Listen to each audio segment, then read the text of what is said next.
Hello chess friends and welcome to Jozarov chess channel and welcome to the most spectacular game of the round 8 of the Tata Steel Masters in 2023.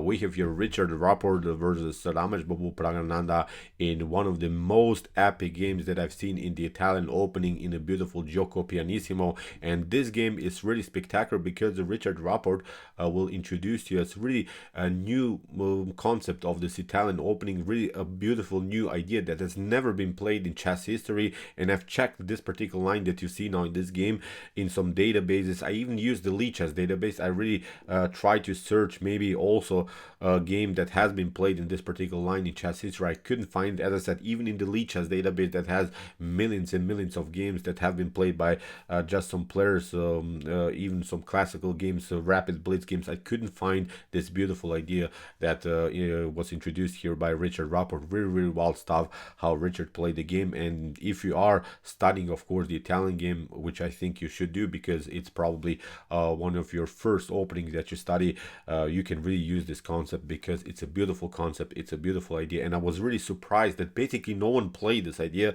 Really, really wild stuff. So Rapport played now a really beautiful attacking game because many times also in the Italian Opening, for my taste, the game is becoming simply too positional. You have just to battle for one tiny little square, or you just battle for one tiny little weakness somewhere in the position, but not in this game. Richard Rapport will show us really a tactical idea of this opening, will show us really an aggressive method how to play the beautiful positional Italian Opening. So let's check out now the game. Rapport opened with the move e4. Prago response was e5, knight to f3, knight to c6, bishop to c4, the Italian game, and after move bishop to c5, we have now the Giuoco Piano. So after move c3, the classical variation, knight to f6, hitting the pawn in the center, d3, we have now the Giuoco Pianissimo, and after the move d6, notice that both players have great activities with the bishop pair. The bishop on c4 is powerful, the bishop on c5 is powerful, the bishop on c8 and c1 are also powerful, having great activities. So in the continuation, knight from b2 d2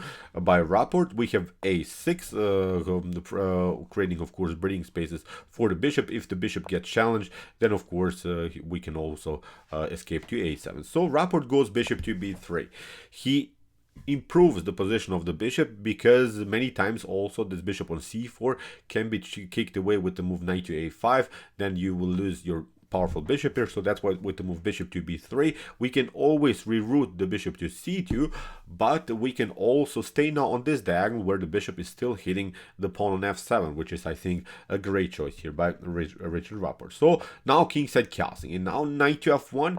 Very important move here. Rapport plays this move even before castling, and now he's trying to reroute the knight on g3. From that square, he has great access to the h5 square, f5 square, or he will eventually try to reroute the knight to e3, where the knight has great control of the d5 square, but also then of the square f5. So we have here knight to e7 by Prago. He's trying to do the same. He's trying also to reroute the knight to g6. So after move knight to g6 and maybe the move knight to g3, it will be a beautiful two knights versus two knights battle here on the king side. So in the continuation, bishop to g5 now by Rapport. If you play of course h6, this is not good. Bishop to f6 is going to happen, g takes f6, and now with knight to h4, knight to f5, we have many structural weaknesses in front of black's king. The queen will eventually come to h5. I think you have also the weakness on h6, so this line is, I think, simply not good for black. So after move bishop to g5, now Prago goes with knight to g6, which makes sense. He's trying now to hit the bishop with the move h6, and of course you cannot stay on this diagonal where you're pinning the knight to the queen because the knight is controlling the h4 square. So after a potential h6, you have to then probably escape even to weird square here on d2. And now comes this beautiful new idea. A move that has never been played in chess history. Here Richard Rapport goes immediately with the move h4. Really, really wild stuff. This is the way to go because as I said, searched in the database. I even searched the whole Lichess database and I couldn't find this theoretical novelty. It's a beautiful idea. We're now in move 10, and this is such a spectacular way to play the Italian game. Notice Richard Rapport is staying with the king in the center. Really, really wild stuff. Really beautiful, sharp tactical idea. From this point on, the game is becoming really, really brutal because what you could do maybe is again to play the move h6, but after move h6, h5 is very dangerous dangerous here for black to handle. You pick up the bishop or pick up also the knight, and look at this. Now the tension is around the square f7. The knight will come into the game on g5. The queen is probably going to f3, h3, and then we can even deliver checkmate. There's simply not a good way anymore to defend this position here for black. Really wild stuff. Really important tactical idea. So you see after move h4, Praggnanandhaa realized his tactical problems in the game. He played now rook to e8, and he's trying now maybe to even compete with the bishop here on e6. But now Richard goes h5 anyway. He's breaking now the position on the king side after knight to f4. A new beautiful idea by Rapport, knight to g3. Really wild stuff. He leaves now the pawn on g2 unprotected. This is the way they go. Really spectacular line here. After move knight to g3 that Rapport played. Let's see what happens if you play knight to g2.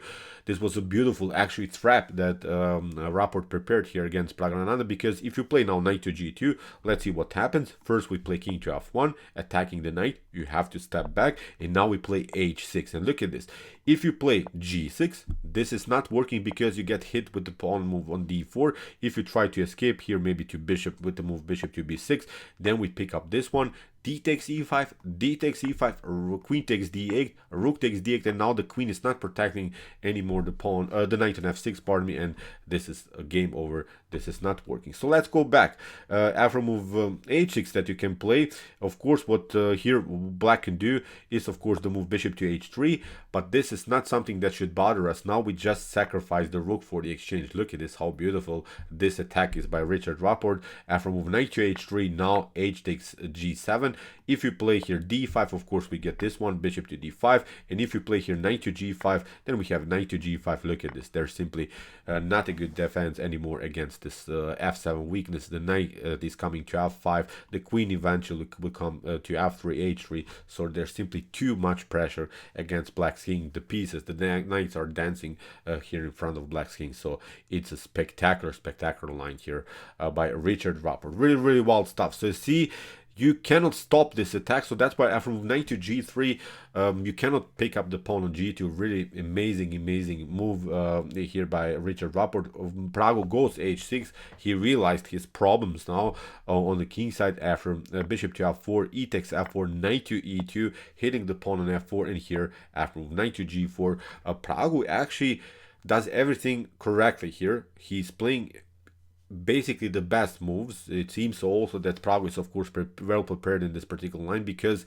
he didn't fall for any of the sturdy Richard Rapport ideas in the opening stage. Really great also defensive play by the chess prodigy Praggnanandhaa. We have here rook to f1, protecting now the pawn on f2. We have knight to f6. So Praggnanandhaa played this move knight to g4 just in order to prevent here Richard Rapport from castling. Really good also defensive idea. We have queen to c2, and for bishop to g4, queenside castling here by Richard Rapport. And this is really an unbalanced game. We have to know this. We have here double pawn structure, although black has also some problems because d4 is going to happen in the next couple of moves. So far, it's sort of a gambit line where black took a pawn, but white has now a dominant central control with both of his pawns. And after move queenside casting, now comes the actual critical moment of the game. Praggnanandhaa did everything correctly here. So as I said, he played these defensive ideas in a good way, but now he makes his first mistake, bishop to h7. And this is a huge problem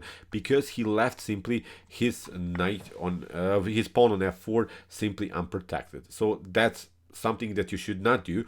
Of course, it's not so easy to defend this pawn on f4, but you can do it in a different way. At least you can do it in a sort of a tactical way, because now the correct move would have been the move c6 with the preparation to play the move d5 and with queen to c7 to protect somehow the pawn on f4. For instance, if d4 happens, then we can step back, for instance, bishop to b6, and the problem is now you have also weakness here on e4, so that's why it's not so good maybe here to break and enter like this. But after move c e5 or something that you can play, now we can use this square, knight to d5, and I think this is pretty solid. At least you're stuck to the defense of your f4 pawn. So this was the way they go, but unfortunately for Praggnanandhaa, he just played bishop to a7 without even being challenged here on d4, and now Rapport simply picks up the pawn on f4. So that was, I think, the first mistake here by Praggnanandhaa. He left simply this pawn like this. He just gave it up without any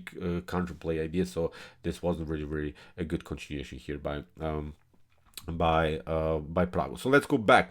So as I said, even if after move c6, if for instance white picks up now the pawn on f4, then we have this beautiful choice, queen to c7 with the idea to play d5. Now white is pretty much forced to play queen to d2, and now he can break and enter here. It's a different story. Okay, you lost the pawn, but at least black is now on the attacking side. I think we can agree to these differences because now black has at least some kind of idea how to make progress further, and we are opening the files, we're opening diagonals, we're opening the position against the king. So as I said, here Pragg would just step back without being challenged with the move d4. So this was now his crucial mistake. Knight to f4 here played by Richard Rapport. Of course, he picks up the knight, picks up the pawn. Now comes this idea c6, queen to c7, but it's a little bit too slow. Now Richard Rapport is regrouping. He's saying now with d4 I can break and enter with move e5 in a different way because I have now the support of the e file. Now it's a different story. So in the continuation, knight to h5. This move,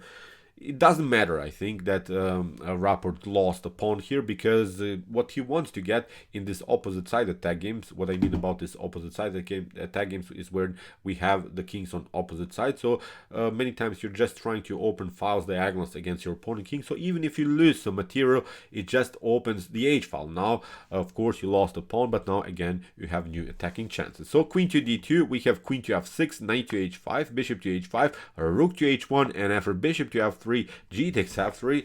In this wild tactical sequence, actually Richard Rapport managed to open two files here against the black king. Now he can use the g file, he can use the h file, he can use the bishop's activity, he can use the queen into the attack, and black is only defending the position with the queen, which is of course not good. And I think it's a great compensation. You lost some material, but it doesn't matter. We're just here playing some wild attacking line. So here in the continuation, queen to f4, it doesn't matter. We lost another pawn. Here rook to h2 was played. Of course, you don't want to lose this one because it could maybe force a trade of queens, and when you are on the attacking side you don't want to trade off the queens because it simplifies the game too much. And here Pragg realized that he has problems somewhere here on the king side, so he's trying now to escape with the king towards the queen side. But Rapport plays now a monstrous attack. First bishop to d1, kick with the queen has to step back, f4. Now Rapport creates dynamics here in the center of the board. King to e7, d4. Look at this, he's connecting now 3 pawns and he's breaking now in the position with the move e5. King to d7, e5, we have queen to e7, now rook to g2, hitting the pawn on g7, we have now the move g6, and now a beautiful move f5. Again, sacrificing the pawn just in order to open diagonals and files against black's king. Really wild stuff. So after g takes f5, queen, rook to g7, and also the h6 is weak. We have now this tension on the e file. In the continuation, rook to f8, and beautiful move e6 is opening the position in a beautiful way. We have king to c7, and now after bishop to h5. Look at this. There's so much pressure. You cannot defend this position in a good way, even if you try. I don't know, maybe queen to, it's not working. Even if it, in some occasions, even manage to somehow trade off the queens, you get lost here on the 7th rank. So really beautiful way. Queen to f6 was played. Now rook to f7, rook to f7. We have e takes f7. As I said, even if you manage somehow to trade off the queens, it doesn't matter. After queen to g5, h takes g5, rook to e7, and rook to e8 is going to happen. So you have to step back. We play rook to e8, and we just promote here a new queen. So really no simplifications are working here for black. In every move order, you're basically losing the game. After move rook to f7, we have rook takes f7, as I said, e takes f7, and now the serious threat is rook to e8. So here rook to f8 was played by Pragg. We have queen to e3, rook takes f7. There is simply not a good way anymore to defend this position. Look at this. Again, if you play d5, we just play this one. You have to play maybe here queen to g5. We just step back. Even if you pick up the bishop, then we play a couple of checks.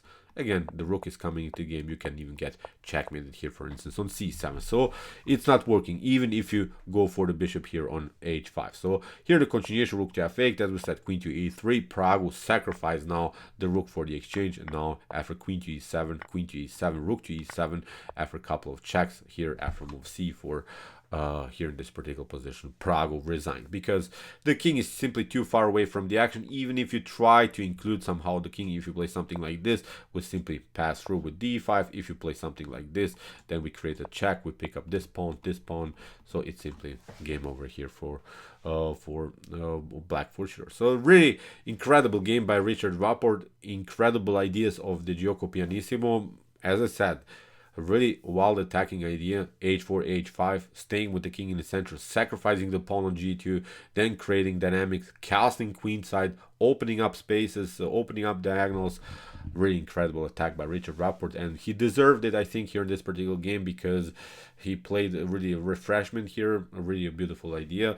Although, as I said, he doesn't have probably chances to win the tournament, but in my opinion, Richard Rapport is one of the most dynamic and most spectacular players now these days. He's very creative. Also in the game that he played against Magnus Carlsen, he had really great chances. He sacrificed the piece against Magnus. It was a correct sacrifice yesterday, but he didn't find then afterwards the best tactical sequence. But in my opinion, we need more players like Richard Rapport, because they're showing really the beauty of the game. They're showing really beautiful ideas. So deserved win, I think, for Rapport. Although Praggnanandhaa, who was so far one of my favorite players because he played really an outstanding tournament, lost today. But this is chess. Magnus lost some games, many great players lost some games, Ding Liren lost some games. So as I said, it's a tough battle. Everyone is strong here in the super event, so who knows who will win it. So far, Nodirbek Abdusattorov is in the lead. He has a whole point in front of Anish Giri, which is a great result. So still many rounds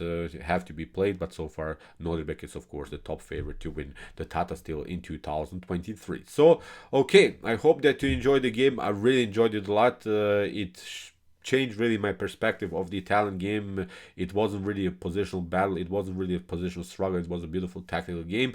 If you want to see more of this beautiful chess event, check out some other great games that we have covered. Here are some links of some games that we have analyzed before, and if you like this content, don't forget to subscribe to my channel.